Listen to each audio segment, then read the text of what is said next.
You are Locked On Patriots, your daily New England Patriots podcast. Part of the Locked On Podcast Network, your team every day.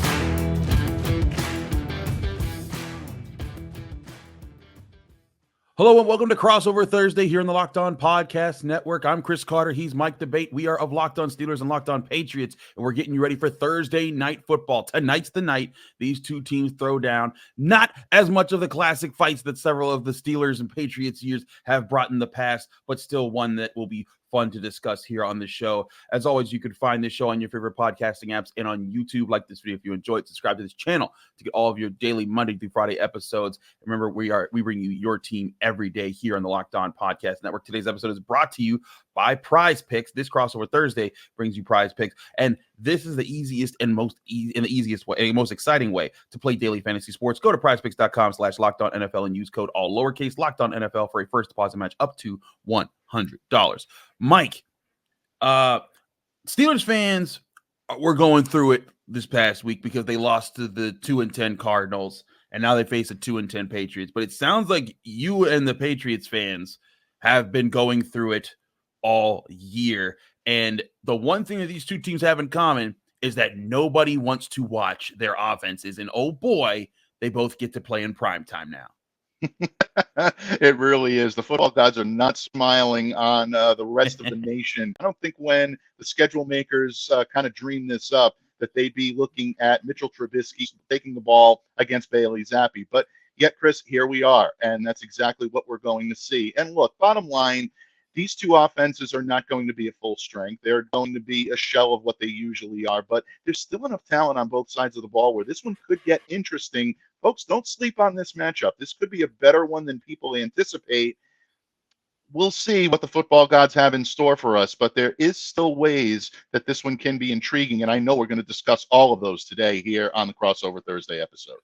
Absolutely. Let's start with the quarterback position. In Pittsburgh, they got Mitch Trubisky starting. Kenny Pickett is out 2 to 4 weeks, reportedly, as he just got ankle surgery on Monday. He told Mitch Trubisky go get him. Trubisky seems like he's ready to go, and Trubisky not without experience. He is probably one of the more experienced backup quarterbacks in the NFL with over 40 plus starts.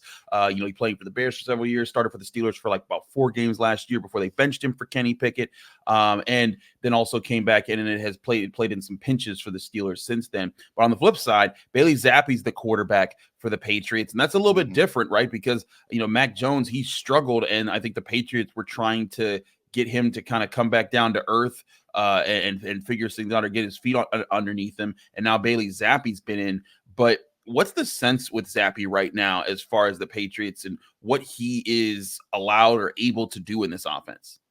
Well, that's a really good question. And to me, Chris, that's the biggest story coming out of New England right now is how is New England going to find a way to put points on the board with Zappe under center and with their 2 top offensive weapons this season, rookie receiver Demario Douglas and Rhamondre Stevenson likely on the shelf. Rhamondre's definitely not going. The high ankle sprain, he's going to be out for a few weeks. Demario right now still in concussion protocol. This was a tough week, a short week turnaround, and I don't expect to see him on the field. He sat out the last couple of practices. So in that regard, where it's Mac Jones, whether it's Bailey Zappe, there really hasn't been that much difference in the Patriots passing game. I thought overall Bailey did a better job of navigating the pocket. He tried to extend plays, but his passes were still off the mark. We're still seeing inaccuracy. And that's something that really plagued him during preseason, during training camp. One of the big reasons why the Patriots have been reticent to hand over the reins of this offense to Bailey Zappe until Mac Jones really left them with no other alternative. He was playing a sped up style of play, and that just wasn't conducive to what New England needed to do.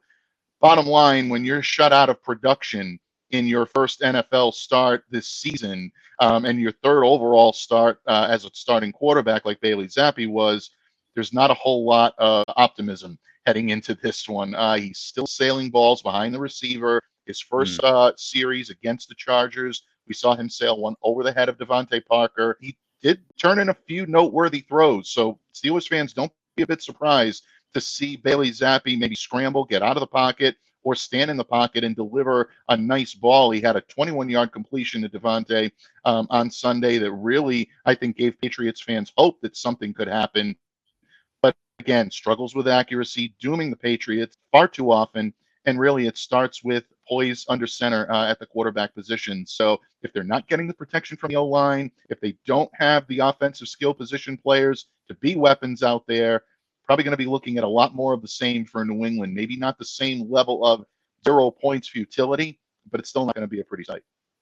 Yeah, Mitch Trubisky, hasn't been too much better, but I will say this is that the one thing Mitch Trubisky has on his side is that he isn't afraid to take shots, and that was even something that he kind of emphasized when we talked to him on Wednesday at the Steelers facility, saying that hey, yeah, aggression's part of it. You got to take your shots this year, and that's something that people have criticized Kenny Pickett for. And it's funny because I remember covering Kenny Pickett in 2021, and the guy that was working up with him in a lot of the stats conversations all throughout the season was Bailey Zappe when he played for Western Kentucky, because him and his receiver were just lighting up scoreboards in a lot of their games. But for Kenny Pickett, you go through a lot of his games, he limits his interceptions, but he also limits his touchdowns. And that's where I think the Steelers, want to see a little bit more there. Trubisky, a little bit more willing to take some of those risks, a little bit more willing to push the ball down the field. But the Steelers also, they know their style of ball right now.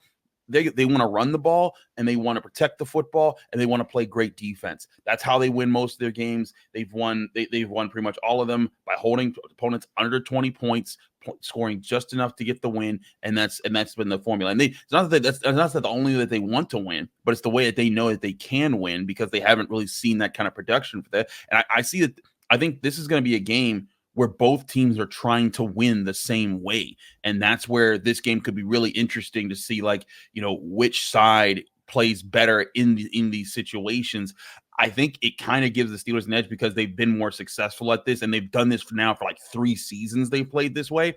But after the loss to the Cardinals, anything's game as far as the Steelers when it comes to, opponents and anyone pulling off upsets right now. And that's exactly how New England has been building the formula, which normally would lead to wins, Chris. Like you said, stopping the run, being able to be very forceful on defense and utilizing that defense to be able to cause problems for the opposing pass catcher. But it should open up opportunities on the offense to be able to score points. And the Patriots simply have not been able to do that. Every time their running game starts to get into a rhythm, it's either an injury or a setback along the offensive line that prevents them from reaching what they need to do. It's going to be very, very interesting to see how, without Rhamondre Stevenson in that backfield, Bailey Zappe finds an escape route to be able to escape pressure at times. One of the big problems that he had on Sunday, and he continues to have, is holding on to the ball. 5 sacks taken on Sunday, 4 of which were directly credited to problems along the offensive line. That O-line needs to step it up big this week, and they're facing a fearsome Steelers defensive front that is not going to yield anytime soon. New England has its work cut out for them on a short week, without question. Absolutely. The Patriots also have a pretty talented defense. We'll talk about both of these defenses on the other side of this break right here on Crossover Thursday here on the Locked On Podcast Network. Locked On Steelers, Locked On Patriots. Stick with us. We have a lot to discuss. But first, we want to remind you that this show is brought to you by LinkedIn. These days, every new potential hire can feel like a high-stakes wager for your small business. You need the right people on your team to help your small business fire on all cylinders, and that's where LinkedIn Jobs is here to make it easier to find people that you want to talk to faster and for free. Create a free job post in minutes on LinkedIn Jobs to reach your network and beyond to the world's largest professional network of over 810 million people. Then add your job in the purple hashtag hiring frame to your LinkedIn profile to spread the word that you're hiring so your network can help you find the right people to hire. Simple tools like screening questions make it easy to focus on candidates with just the right skills and experience so you can quickly prioritize who you'd like to interview and hire. It's why small businesses rate LinkedIn Jobs #1 in delivering quality hires versus leading competitors. LinkedIn Jobs helps you find the candidates you want to talk to faster. Did you know that every week, nearly 40 million job seekers visit LinkedIn? Post your job for free at linkedin.com/LockedOnNFL. That's linkedin.com/LockedOnNFL to post your job for free. Terms and conditions apply. We're back here on Crossover Thursday here in the Locked On Podcast Network. Locked On Steelers meets Locked On Patriots for Thursday night football here. We got through the boring part of talking about these offenses, but these defenses have done a lot better this season. The Patriots rank 15th in points allowed right now in the NFL. The Steelers rank 6th, but the Patriots have been on a roll defensively. They have now held, 3 straight opponents to, 10 or less points. Now, granted, all those have been losses, but regardless, when you hold an opponent to 10 or less points for 3 straight weeks, that is insane. I don't care who you're playing. The defense deserves credit here. Do you feel like the defense has figured anything out here, Mike, or is this kind of, you think that this is a misnomer that kind of will just get lost because it lost in what's been a bad season for New England?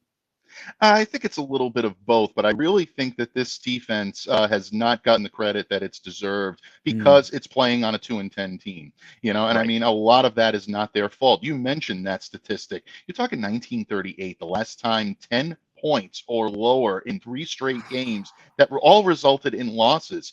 You cannot say in good conscience that this defense is not doing its job, especially that front 7 and stopping the run. New England's Achilles heel for the last few seasons has been stopping the run. They've been very good defending against the pass, but this has been a porous team when it comes to yielding yardage, especially on the ground. The Patriots now rank 4th in rushing yards with 88.7 points on average allowed. They're 1st in yards per carry with 3.2. So you're looking at a front that really took that personally. I think they came into this season looking to help to shore that up and really put other teams on notice that you're not going to run the ball at will against the New England Patriots anymore. Devon Godchow, Lawrence Guy, Christian Barmore, and then Dietrich Wise on the edge, setting the edge, has been all the difference for this team. And it's allowed guys like Keon White as a rookie to be able to grow into his own. It's allowed them to sustain the loss of someone like a Matthew Judon in the middle part of that defense, who really is the heart and soul of this defense. You can make the argument that he's their best player, and the Patriots defense has looked strong without him because of that push from the defensive front. Jelani Tavai stepped up big time. He's been a huge bright spot for this team. There haven't been a lot of them in New England this year, but Jelani has been, and they're getting contribution. The secondary has had their sputters without Christian Gonzalez. That was expected, but the guys that are stepping up game after game are making plays when they need to. So this defense right now for New England, I think, is really playing at a level that should be a contender's level. If they had a more competent offense on a complement to them, this might be a different story that we're talking about here in New England. That's how good they've been. And unfortunately, they're getting lost in the shuffle of what has been an abysmal offensive output for the New England Patriots.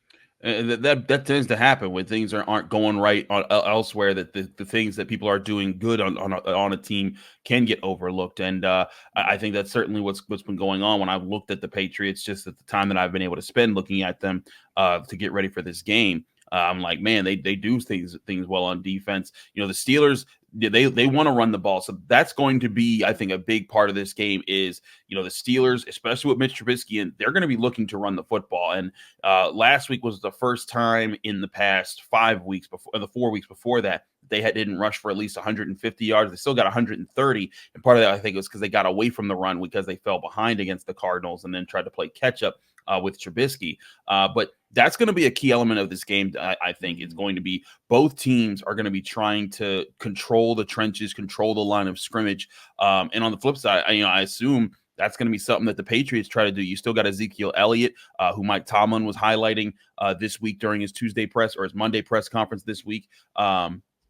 And the Steelers defense, they haven't put together the stats across the board to stop the run, but they've done it, I think, in the right spots for most of this season, where they've limited teams from running the ball when they've needed to control the game for their defense to take over. And that's really how they've won all their games this year.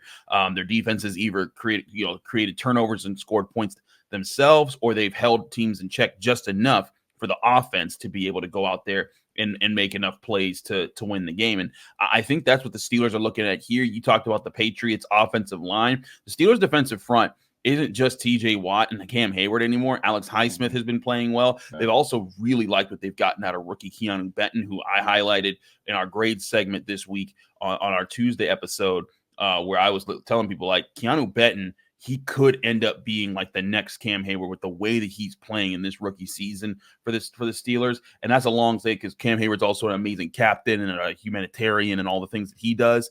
But Keanu Benton has been a force on that defensive line, and I think it's kind of energized the group to work better as a whole. And that's, again, where it's going to come down to is I think this game could very simply come down to which defensive front is more disruptive in this game, like both against the run and the pass. If the Patriots defensive front, with Gotcha, with Lawrence Guy, with Wise, and guys like that, if they're able to create more problems for the Steelers in the backfield than the Steelers are able to create problems for the Patriots, that could very well flip the game in the Patriots' favor, especially because, I don't think either of these teams are trying to live in the air in this game. They want to be able to win sparingly in the air, but for the most part, control the clock, control the game, win time of possession, and run the football and stay ahead of the chains. That's where I think both of these teams are going to focus, and I think it's going to come down to the defensive fronts seeing who can make more plays in those situations. Yeah, without question. And that's been an area where the New England Patriots have been very suspect on the offensive side of the ball, trying to protect against a fearsome defensive front. Some of the matchups I'm watching this week, you mentioned, obviously, TJ Watt. He's going to be someone that always commands the attention. So can Michael Waynu on the right side be able to stand up and play a strong game? He had his worst game, I think, of the season, maybe his worst game as a Patriot against the Chargers. He allowed a season-high 5 quarterback pressures, allowed a sack, mostly against Khalil Mack. So you're talking about now Khalil Mack and TJ Watt. That's rarefied air for defenders. Those are some of the best in the league. So that's going to be worth monitoring without any question. If Owenu is able to stand up against that matchup, says a lot about his ability to play tackle moving forward. If not, New England's got yet another question to answer in this offseason. But you mentioned Alex Highsmith, and you mentioned Cam Hayward and Keanu Benton. It's going to be whether or not the interior of this offensive line can contain those guys, particularly Cole Strange, who, from what I've seen on film, looks like he's going to be matched up with Cam Hayward a little bit more at the defensive tackle position. Strange has had a up and down season. There haven't been a whole lot of highlights, but when he is solid, he's able to anchor and he's able to ward off a very strong defensive tackle. And if Hayward can get the best of him, that means ultimately that the New England Patriots are not going to be able to run the ball effectively. And that's going to be a problem to begin with Rhamondre Stevenson on the shelf. Ezekiel Elliott is capable of carrying the load. He's a strong running back, but don't forget the Patriots went from 2 complementary strong running backs with each other, probably down to 1 now. And I say that with no disrespect to Kevin Harris or to Ty Montgomery or possibly even Jermichael Hasty if he gets in there. New England right now is not equipped to run the football the way they were just a few days ago with a healthy Rhamondre Stevenson. So, again, it puts so much pressure on this offensive line to be able to do it.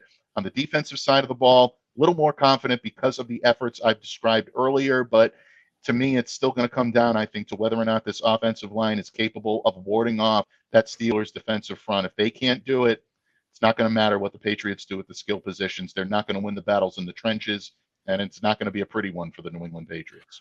The one thing also to look for in this game when it comes to defensive fronts is the Steelers' quarterback on defense, and that's their inside linebackers. They were down to their 3rd guy in Landon Roberts. Cole Holcomb, a guy that they paid the most money to come in, got hurt and knocked out for the season like the week before the trade deadline. And then the week after the trade deadline, they lost Quan Alexander, who was another guy they brought in. And so then they were down to Landon Roberts as their lone guy, but he had been playing phenomenal. He had been flying all over the field, keeping everyone on pace. And like there were Steelers fans were like, man, that guy's like a Pro Bowl player with the way he is. And like, he's not electric and taking over, but he was essential to kind of being the glue that allowed the playmakers in the secondary the Steelers had to kind of stay up to pace with what the defensive front was doing, and also keeping in line the backup linebackers that they're pulling off the practice squad to fill in for all the other injuries they have. But then last week, Landon Roberts went down, and if you look at the tape of it, if you talk to Steelers, him going down caused a lot of communication problems on defense because they had to rely on practice squad player Michael Walker. And they also had to rely upon, second-year player, 7th-round draft pick Mark Robinson, and there were a lot of deficiencies over the middle there. And that could be a question here. Now, the good news for the Steelers fans, and Landon Roberts did practice on Tuesday, so there's a chance that he's able to be ready for this game. I also get the sense that they might be prepping up Blake Martinez, a recent free agent signing, to kind of be that number 2 inside linebacker, to kind of give them more of a cushion for if another injury were to occur in this game. And that's going to be a big part of this, because if you're looking for easy throws, for quick things, you want to attack over the middle, get quick passes off, try to make things simpler for Bailey Zappe. And that's where, Kyler McMurray was able to attack. He went to Trey McBride a lot out of the tight end position and was going and started doing that when Landon Roberts went out the game. So I think that's going to be another big part of this is, not necessarily, deep shots downfield, but the intermediate shots over the middle that might move the chains for the Patriots. How many times can the Steelers limit them? They allowed the Cardinals to convert 10 of 17 third downs last week. And that's something that the defense has talked a lot about this week, about saying how it was unacceptable and something that they have to be better at. Yeah, absolutely. And New England has been absolutely futile in being able to convert third downs on the offensive side of the ball. It's been literally one of the keys to victory each and every week, and New England still continues to fail to do so. And Landon Roberts is definitely a name that New England Patriots fans know well. I had the privilege of covering him a couple of years here up in New England. He defined the term "do your job," because whatever they needed him to do, he did it, and he did it at a high level. And he continues to do that no matter the stops that he's made since, whether it be Miami or now in Pittsburgh. He's continuing that mantra. So it's good to see Landon do well. You just don't want to see his name too often on a stat sheet making plays against the Patriots, because ultimately that'll mean that the Pats are not doing their job in trying to move the football. But that's a great point about Pittsburgh's defense being solid in all levels of that defense. If you're able to beat the defensive front, if you have the good fortune to do that, it doesn't mean that your problems are over. There are so many ways that this team can beat you. New England needs a solid game plan in order to be able to attack it. And the question is, do they have the horses in the stable alongside Bailey Zappe to carry that out? That's a big question. It's a big question. We'll get to how these questions apply in the matchups and our predictions here for Thursday Night Football on Crossover Thursday here in the Locked On Podcast Network. Chris Carter, Mike Debate here talking Locked On Steelers and Locked On Patriots. But first, we will remind you this show is brought to you by Skylight Frames. If you're looking for a meaningful gift this holiday season that your loved ones will actually use and enjoy, you can shop for that person that's tough to get the right gift for by getting them the Skylight Digital Picture Frame. It's the most personal and thoughtful gift that's easy to personalize for this holiday season. It takes the stress out of holiday shopping and lets you take advantage of this easy-to-gift opportunity that everyone will think you spent hours personalizing. It's the Skylight Digital Picture Frame. Skylight is a touchscreen photo frame that you can send photos to straight from your phone, and they appear in just seconds. You can even preload photos before the box is open, so when it's unwrapped and plugged in, your most treasured memories will appear. The perfect gift for everyone, and it's satisfaction guaranteed. They're so confident that you'll love Skylight, they're offering free 120-day returns. It's a top-rated brand with over a million happy customers, thousands of 5-star reviews, and available in over 30 countries. Recommended by the Today Show, Forbes, New York Magazine, and more. As a special limited time offer for our listeners, you get $15 off your purchase of a Skylight Frame when you go to skylightframe.com/lockedon. That's $15 off your purchase of a Skylight Frame by going to skylightframe.com/lockedon. That's SKYLIGHTFRAME.com/lockedon. Back here on Crossover Thursday here in the Locked On Podcast Network, Locked On Steelers, Locked On Patriots. All right, Mike, we've talked about what these sides do. If there's a main factor that the Patriots need to achieve to win this game, what is it? Is it purely just running the ball, or is there something else that you're looking at here? If they could do this one thing that might give them the edge to win Thursday night. I would normally say running the football, but I think that's kind of a moot point with Rhamondre Stevenson being on the shelf. It's a lot to put on Ezekiel Elliott's shoulders to expect him to come in and carry the load. My key to victory for the New England Patriots, and really what it has been all season long, is maximize your time of possession. That's something they have not done. Overall, last week, New England ran 11 offensive series. 8 of those ended in punts. 2 resulted in turnovers on downs. And then you also have the final drive, if you want to call it that, going into to halftime for New England. You can't do that. New England possessed the ball for 31 minutes and 10 seconds last week. The Patriots failed to advance the ball into the red zone even once. So Jeez. that's not going to cut it in any stretch of the imagination. You're playing against NFL quality football. You're going to end up on the losing side more often than not if that's the norm. And it doesn't surprise you that the New England Patriots are a 2-10 football team right now when you hear that. The stars should be in alignment for New England, but they've made nothing easy this season. And that's what worries me about a possible defensive breakdown, even though a lot of people are saying, well, Pittsburgh's offense is going to be a shell of what it usually is with Trubisky under center and Najee Harris maybe banged up a little bit. This is a team that still has quality playmakers, something the New England Patriots are devoid of right now, especially in the pass catcher department. Deontay Johnson, George Pickens, they present matchup problems for this team in the secondary. Jonathan Jones is very good as a cover corner, and so is J.C. Jackson, but they've been known to yield coverage this year a little bit more than they have in the past. JC, because he's still getting used to the New England system once again, and Jonathan, because he's been banged up and really been injured for the better part of the season. That's going to be a tough matchup for them. And also, Pat Fryermuth at the tight end. Can Kyle Duggar continue to provide blanket coverage on the tight ends, or is he going to need some help from guys like Jabril Peppers, maybe even a Jalen Mills coming over and helping to defend? If they can start drawing their defenders, meaning Pittsburgh drawing New England's defenders away from their customary and comfortable positions, that's where you can start scoring against this defense. If the offense can't continue to sustain drives and you got a lot of 3-and-outs and the defense finds itself getting tired very early in this game, that's where Pittsburgh can go to work. And that's where New England Patriots fans should be worried defensively about this game, not necessarily about just the matchups on the field, but stamina and being able to sustain. It's a lot to ask a defense that's already given you everything they possibly can this year. I think part of this also, because I agree, time of possession is huge. The Steelers, their game against the Bengals was the first time that they really won time of possession. You know, they've won, including last week, they won marginally, where it's been 30 and 30 minutes and 40 seconds versus 29 minutes and 20 seconds a few times this year. But their game against the Bengals, they actually had 37 minutes with the ball, and that was a sign if they can possess the football, they can win a lot more. They can win a lot more games because the defense won't be tired. And it was very rare the defense wasn't tired at the end of the game. For the Steelers, that's definitely going to be a factor here. I look also at turnovers here because the Steelers have been a team that's been defined by turnovers. They're 0-3 when they lose the turnover battle, and that got padded onto because they lost the turnover battle last week. I believe they are 6-2 when they when they win the turnover battle. Excuse me.